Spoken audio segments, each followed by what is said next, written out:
The iPhone 14 Pro comes with a whole bunch of new features and upgrades to its camera system. Let's have a look at what these new features and updates are and what they mean for us if we want to use this camera to film our underwater adventures. Coming up.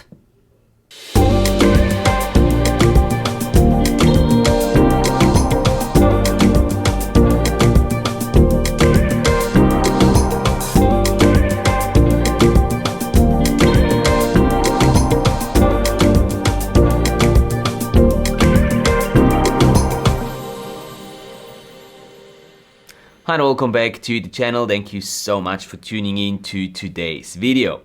Not even a year ago, the iPhone 13 Pro came out and I was one of the first ones to get it right at the start, and primarily because I wanted to use the camera of the iPhone 13 Pro to capture some of my underwater adventures.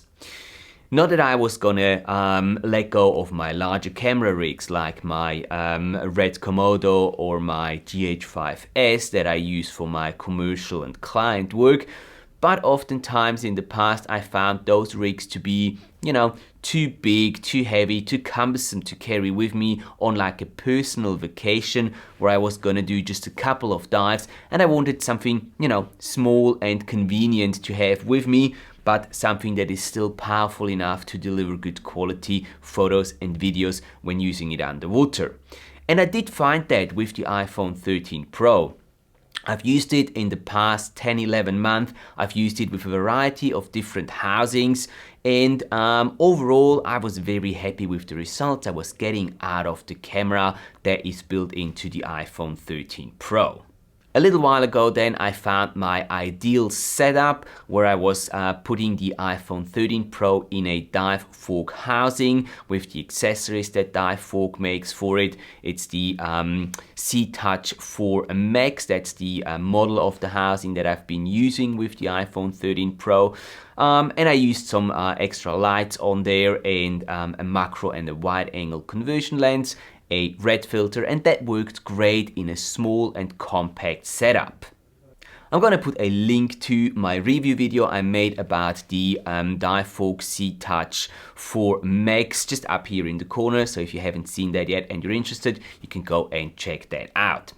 So quite naturally, when rumors went around that the iPhone 14 Pro was gonna get the largest camera improvement in quite some years on the iPhones, I was very intrigued and curious to find out what these camera improvements would be. So last night here in Switzerland, something unique happened. For the very first time in my life, I actually watched an entire Apple event and was eagerly awaiting the announcement of the iPhone 14 Pro and what the new features are in the camera. The two main features that really interested me that kind of were rumored before the event was that the iPhone 14 Pro is gonna get a larger sensor with a higher pixel count, a much higher pixel count actually, and that Apple is gonna give us 8K video recording on the iPhone 14 Pro. Now, one of them proved to be right, which is the largest sensor and the higher pixel count, and the other one proved to be wrong. We're not getting 8K on the iPhone 14 Pro in as a video resolution, which at first I was a little disappointed about that, but after having thought about it for a little bit, it's probably not such a bad thing that they're just waiting a little longer with the 8K resolution on a tiny small device like your smartphone. So hopefully that's gonna come out in one of the future updates. But for now, we're stuck with 4K on our iPhone 14 Pro. Other things that might be beneficial to us as underwater photographers, videographers, or just people who want to use their smartphone to capture their underwater adventures are, for example, in my opinion, the brighter screen. We now get up to 2000 nits of brightness on our screen, which is great, especially if you use it close to the surface. maybe even while snorkeling, and you have a bright sunny day, the sun is shining straight into the screen of your smartphone. Sometimes it can get hard to see what you're actually filming or taking photos of, so a brighter screen is always a good thing there. What I'm personally most excited about is the largest sensor. The sensor, according to Apple, is about 65% larger than what we had on our iPhone 13 Pro, and we have a much higher pixel count on the main camera. We now have 48 megapixels compared to the 12 megapixels that we had before. This is going to be primarily an advantage in photography, where you get high resolution images there. For the video part, this is not really going to make a huge difference, but nevertheless, it's something nice to have. For video, I'm really excited about the better low light performance. Apple says that the performance, depending on the camera that you're using, is going to be somewhere between 2 and 3 times better than what it used to be or what it is on the iPhone 13 Pro. And that's something that I'm gladly accepting and that I'm gladly taking because, you know, in the underwater realm, we never can have enough light, really. Also, what we're getting is an extra focal length. Until now, we had with the 3 cameras that the iPhone 13 Pro had, and the iPhone 14 Pro also will have, we had a ultra wide angle, we had a normal lens, and we had a telephoto lens, a 3-time telephoto lens. In addition to the 3 now, a 2-time telephoto lens will be available as well. Another thing that I'm really excited about is the new announced action mode on the iPhone 14 Pro.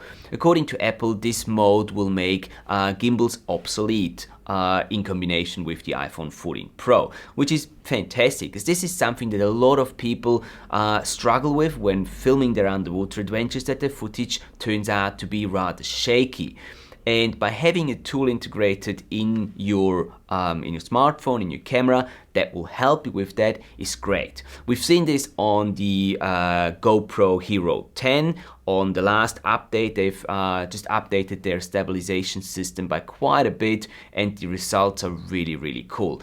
If Apple has done something similar here, and the stabilization really turns out to be as good as they're showing it in the event and in the example footage that they were showing there, then I'm really excited for this, and I think this is going to be a great feature for many underwater videographers, especially in the amateur department. One downside with the action mode though is that it is not available in 4K, because they are obviously using a lot of that sensor size to stabilize the image. It's only going to be available in 2.8K, so they have to crop down a little bit on the resolution, but 2.8K is still sufficient in my opinion for most users. And if I'm getting a much more stable image, I'll gladly sacrifice a little bit of resolution there. Last but not least, I want to mention the upgrade on the cinematic mode, which was introduced with the iPhone 13 Pro, where you can then in post-production really decide which part of the image should be in focus and which one should be blurred out. I've played around with that a little bit on my iPhone 13 Pro.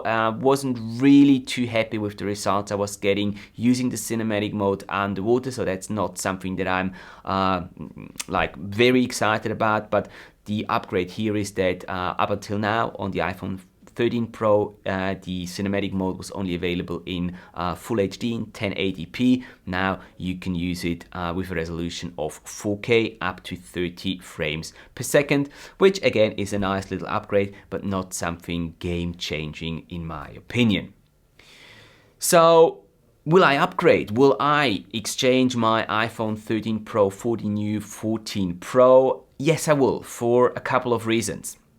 The 2 main factors that made me decide going for the iPhone 14 Pro is the larger sensor and the better low light capability. As I mentioned before, I'm all in for getting better low light performance out of my cameras that I'm using underwater, so that's a definite go for me there. And the action mode. I'm really excited to try that out and see how that works, and if it really performs as well as Apple suggests and says and shows us in their example shots that they were showing throughout the event. So I have already placed my order for the iPhone 14 Pro, and this time I am gonna get the Max version. Let me quickly explain why. Up until now, I always thought that the size of the regular Pro models is sufficient for my needs. But then just recently I discovered that I can use my smartphone as an external monitor on my larger underwater camera rigs, like my GH5S rig or even my Red Komodo rig. And this changes my perspective there a little bit, because now when I'm able to use that phone as a screen underwater, I want to have that screen as big as possible. So that's the reason why I'm deciding, or why I have decided to go with a Max model of the iPhone 14 Pro. Now, if you're asking yourself, Matthias, how can you use your phone to monitor or to use it as an underwater monitor on your larger rigs? Well, I've made a video about the product that makes it possible to do that. It is a product from Divevolk, and it's a Wi-Fi transmitter that works very, very reliably and so simple in the way it works. I'll link the video up here in the corner so you can go and check it out if that's something that interests you. Hopefully this video was useful to you and I was able to give you some of my insights on why I am going to upgrade to the iPhone 14 Pro and what the specific changes in the camera department are compared to the iPhone 13 Pro. And now you can decide for yourself whether or not this is enough for you to make that upgrade to the iPhone 14 Pro or not. Whichever way you decide, I'm curious to hear your thoughts about it, about the new changes that have been integrated into this new camera on the iPhone 14 Pro. Feel free to leave your comments down in the comment section below, and I'll be more than happy to engage in the conversation with you there. Also, if you do have any questions about anything I said in today's video or the camera functions on the iPhone 14 Pro, feel free to put them down in the comment section as well. So as always, if this video was useful to you and you learned something from it, please do hit that like button and consider subscribing to the channel so you're not missing out on any future content that will be uploaded here.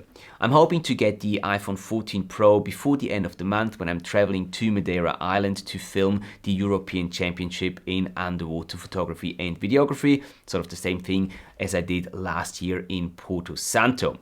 If it does arrive in time, I will definitely take it with me with the Divevolk SeaTouch 4 Max housing, and I'll be able to conduct some first tests with the new iPhone 14 Pro underwater and test the photo and the video capabilities and the changes that the iPhone 14 Pro brings compared to previous models. So that's it for today. Thanks again for your time and for watching. Enjoy capturing your underwater adventures, and I will see you in the next video.